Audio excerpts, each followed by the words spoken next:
ke Alvin Lim dan Alvin Lim melapor juga ke Nopi. Gimana melihat kekisruhan ini, Bang? Ya kalau kita lihat di sini kan udah pertarungan yang nggak sehat ya. Apa nggak sehat? Karena memang kalau kita lihat di sini kan sudah dilakukan perdamaian.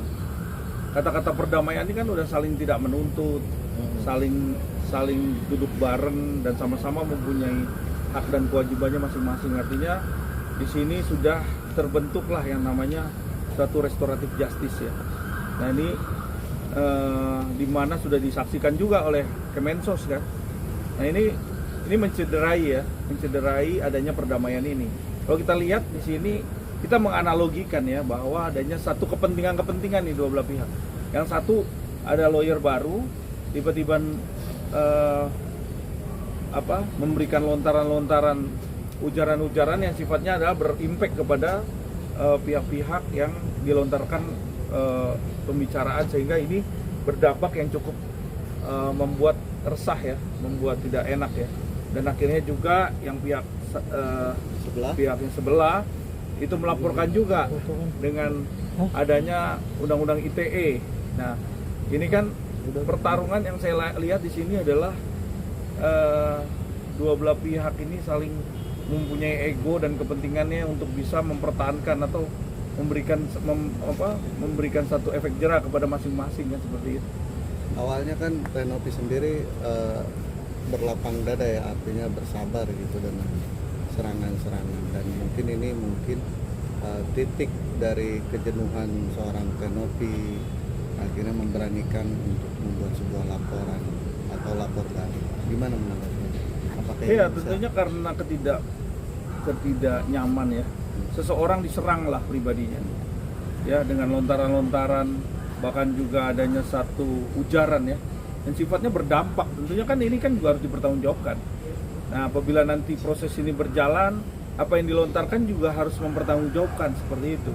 Jadi jangan sampai ini juga menjadi contoh ya kepada kita semua sebagai lawyer ya. Tentunya pengacara itu kan juga harus ya, kita sumpah terus punya etika, bagaimana kita berucap, bagaimana kita menyampaikan, menjalankan tugas sebagai advokat itu kan membela klien, di mana di situ ada etika. Nah kalau ini melanggar etik, tentunya juga kita juga harus pertanyakan ya, bagaimana ini dalam hal ini koridor-koridor daripada etik itu sendiri. Yang menarik sendiri ini kan Renopi membuat sebuah laporan tidak satu ya, bahkan 2 laporan terhadap seorang Alvin Lim. Gimana nih Bang? Apakah ini merupakan rujukan dari meluapnya seorang Renopi yang tidak mau direndahkan oleh orang tersebut?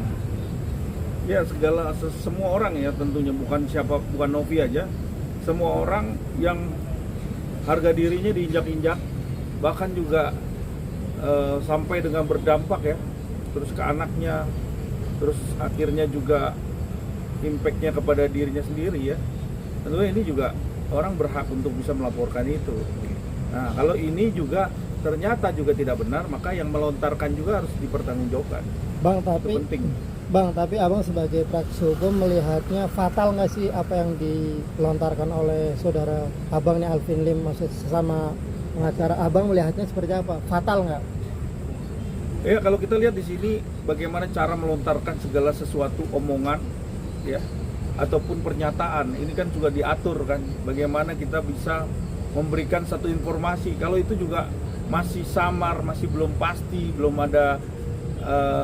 ada bukti-bukti yang cukup kuat, tentunya ini juga harus dipertanggungjawabkan. Nah, namanya harus pelontaran suatu perkataan itu kan harus komprehensif, artinya berdasarkan alat bukti yang cukup, berdasarkan fakta yang cukup jelas baru dilontarkan kan.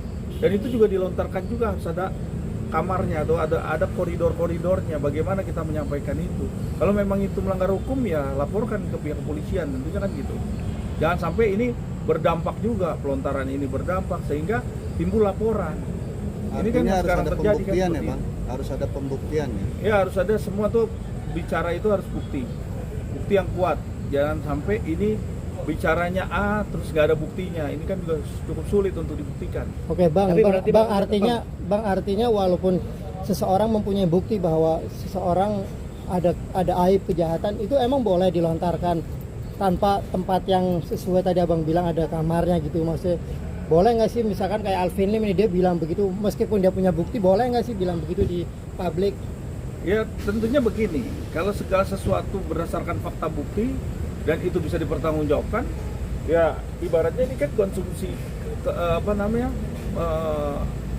ujar kebencian ya, yang sifatnya adalah sebenarnya ada kamarnya tersendiri. Itu sebenarnya nggak etis lah. Kayak kita melihat suatu kejelekan seorang kita buka di publik, ini kan sangat amat tidak etis ya. Setiap orang manusia punya kelemahan, punya sifat buruk, sampai orang dibeberkan ke media kan seperti itu. Kita sendiri aja kalau segala sesuatu yang punya sifat buruk, tentunya hal-hal yang begitu tuh dilontarkan di media ini kan nggak etis ya. Seperti itu, ada kamarnya, ada caranya gitu loh. Berarti Bang, Abang bukan mendukung ya, artinya wajar lah ya seorang Novi melaporkan orang yang telah menuduh dia walaupun kebenaran itu belum dipastikan benar atau tidak Bang. Itu wajar Bang ya seorang Novi berarti melaporkan Bang ya. Iya, jadi gini, kalau kita lihat kan dalam posisi Novi sekarang ini kan merasa harga dirinya diinjak-injak. Ya kan, ini yang kita lihat di medsos adalah ada lontar-lontaran ujaran kebencian yang sifatnya adalah akhirnya menimbulkan impact sampai kepada anaknya kan. Anaknya juga di sekolahnya, dan ini kan juga sangat berdampak ya. Dampaknya juga buruk. Kenapa buruk? Karena pertumbuhan anak kan.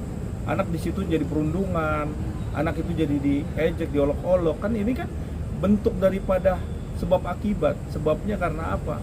Dan akibatnya karena apa kan gitu. Bang, ini kan kemarin si Novi pernah melaporkan sekali itu undang-undang ITE pencemaran baik. Nah, kemudian setelah mendatangi Komnas Perempuan, konsultasi dan mendapatkan rekomendasi untuk melaporkan kembali nih dengan pasal yang berbeda dan laporan yang berbeda. Itu prosedur hukumnya seperti apa Bang? Apakah digabung atau nanti pisah-pisah sidangnya berbeda atau seperti apa? Sedangkan subjeknya kan sama, yang dilaporkan sama. Ya, kalau kita lihat dalam posisi bentuk proses laporannya, tentunya kalau namanya undang-undang ITE, tentunya dalam hal ini ada pihak yang berkompeten ya, tentunya pihak cyber ya, karena ini menyangkut dengan undang-undang ITE di mana di situ bermuatan mengkontribusikan dan dikonsumsi oleh beberapa orang. Nah ini kan juga penting untuk bisa dikembangkan oleh pihak penyidik. Nah kalau proses bagaimana cara dia undang-undang perlindungan anak, itu kan ada PPA ya, unitnya beda karena ini penanganannya juga beda. Nah di sini ada anak, ada orang tua, ya kan? Semua tuh juga di situ ada ini beda unit, beda bentuk ininya apa namanya? Kalau lihat di undang-undang ITE tentunya itu cyber seperti itu. Tapi kan kita lihat di sini kalau objeknya pun sama, nah ini nanti tentunya bisa digabungkan. Tetapi nanti poinnya yang menanganinya itu pasti beda, makanya itu dibedakan bentuk daripada tindak pidananya seperti itu. Mas Tommy, ya. Kasus ini kan sebenarnya sudah mulai meredup, sudah mulai padam ya, muncul sosok Alvin Lim, makin berkobar lagi. Nah, seperti apa sih kehadiran seorang Alvin Lim dalam kasus ini gitu, yang sebenarnya sudah adem ayem aja nih, bahkan Novi sudah bilang juga sebenarnya saya udah sama Agus sudah baik-baik aja gitu. Nah, Alvin Lim itu sebenarnya kan fokusnya kan hanya ke pembayaran saja Mas, pengobatan Agus, tapi tiba-tiba menyerang itu gimana Mas? Salah langkah gak sih si Alvin itu? Ya kalau kita lihat di sini kan seorang advokat tugasnya kan adalah mengkelirkan satu masalah ya. Itu yang terpenting. Kalau kita lihat di sini adanya satu hal yang akhirnya berdampak terhadap laporan-laporan ini kan tandanya nggak selesai juga masalah ini. Ini sangat amat kita mengkhawatirkan nih. Kalau terjadinya satu pertarungan ya antar lawyer, terus yang dijadikan objeknya adalah masing-masing orang, yang satu adalah orang buta ya, maksudnya orang yang tidak bisa melihat, yang sekarang ini juga sedang butuh pengobatan dan butuh bantuan. Yang satu lagi adalah seorang Novi yang menginisiasi terhadap adanya donasi. Ini kan juga jadi timpang tindih. Makanya sebenarnya kesampingin egonya, sentris masing-masing lawyer. Ya, dua-dua orang ini lepaskan lawyer, dua-dua orang ini disatukan. Ya, apa sih sebenarnya yang terjadi, apa sih sebenarnya yang harus yang diinginkan, karena sekarang ini kan mencederai sebuah komitmen perdamaian yang sudah dibentuk kan, sudah saksikan oleh Kemensos. Ini kan sama-sama mencederai ini kan kalau kayak begini kan. Apakah sosok AL sendiri menurut Mas Tommy ini sudah keluar jalur dari apa yang harus dilakukan dalam kasus ini? Saya rasa ini udah keluar jalur, udah sangat keluar jalur. Karena apa?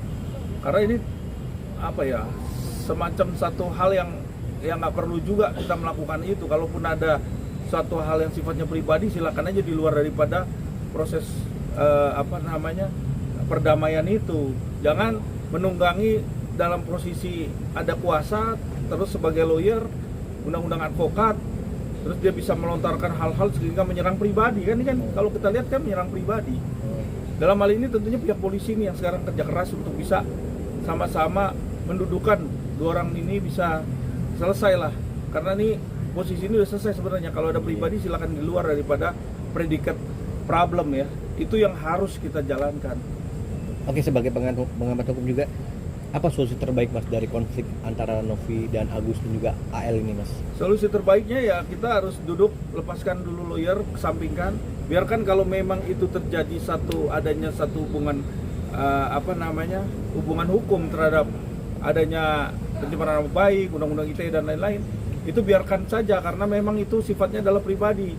Kalau menyangkut masalah Agus sudah dituangkan di dalam satu perdamaian, tidak saling menuntut. Itu aja poinnya. Ngapain lagi kan? Kalau kita ngomongin lagi ke belakang, nggak akan habis. Orang bikin satu komitmen yang sudah ada perdamaian, terus akhirnya adanya timbul laporan, ini kan dicederai proses perdamaiannya.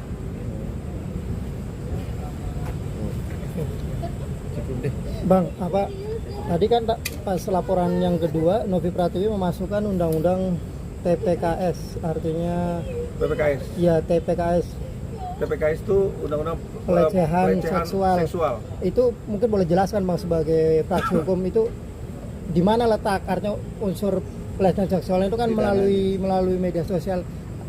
Seperti apa Bang? Apakah Jadi pelecehan seksual itu ada berbagai macam. Pelecehan seksual secara verbal dan non verbal. Kalau kita lihat nih undang-undang TPKS ini sangat menjerat ya para laki-laki ataupun orang yang melakukan kepada wanita, khususnya perempuan. Di situ ada tes psikologi yang dimana yang dalam penanganan ini adalah pihak PPA yang menangani kasus ini biasanya untuk bisa dia berkonsultasi itu kepada psikolog rumah sakit tentunya bahwa apa yang dialami dia akhirnya berdampak terhadap perempuan ini. Nah ini kasus ini biasanya harus berlanjut sampai ke proses penyidikan dan proses persidangan. Karena kasus ini adalah undang-undang yang diberikan kepada perempuan yang sifatnya adalah melindungi semua perempuan di Indonesia ya terhadap adanya satu pelecehan seksual ya. Ini kan bentuk-bentuk ini. Nah, tinggal bagaimana unsur-unsur ini ya masuk tidak di dalam pelaporannya. Apakah ini bagian daripada pelecehan seksual secara verbal ataukah bagaimana nanti biar pihak kepolisian bisa melihat nih di sini muatannya seperti apa. Dari kacamata Mas Tommy ini apa yang dilakukan AL sudah masuk kriteria undang-undang tersebut Mas? Ya saya nggak bisa melihat secara detail ya. Tapi kalau dilihat dari lontarannya yang terlalu kencang ya, terlalu artinya keras ya. Ini kan bentuk daripada ujaran ya, yang bentuknya adalah merugikan seorang, akhirnya menyerang martabat. Nah, ini yang terpenting. Dan juga ini ada hal-hal yang sifatnya juga verbalnya juga melontarkan, akhirnya memberikan satu impact kepada perempuan. Tentunya itu juga menjadi catatan juga di sini. Dan harus dipertanggungjawabkan lah intinya. Kalau memang dia melontarkan sesuatu, dia harus pertanggungjawabkan apa yang dia omongkan. Artinya ini undang-undang khusus ya?